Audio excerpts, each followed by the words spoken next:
భారత రాష్ట్ర సమితి పార్టీ మాజీ ఎమ్మెల్యే ఆశనగారి జీవన్ రెడ్డిపై కేసు నమోదైంది. ఫోన్ ట్యాపింగ్ కేసు విచారిస్తున్న సిట్ చీఫ్ సిపి సజ్జనార్పై అనుచిత వ్యాఖ్యలు చేశారంటూ పోలీసు అధికారుల సంఘం ఆయనపై బంజారాహిల్స్ పిఎస్లో ఫిర్యాదు చేశారు. ఈ మేరకు బంజారాహిల్స్ పోలీసులు పలు సెక్షన్ల కింద జీవన్ రెడ్డిపై కేసు నమోదు చేశారు.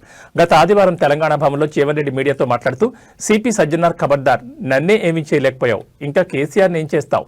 తెలంగాణ జాతిపిత కేసీఆర్ను విచారణ పేరుతో అనుమానిస్తే చూస్తూ ఊరుకోం. డీజీపీ కావాలని సజ్జనార్ కలలుగంటున్నారు.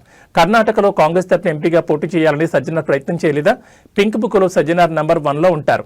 సజ్జనార్ కర్ణాటక పోయినా, పూణే పోయినా, ఎంపీ అయినా మేం వదిలిపెట్టమని అన్నారు.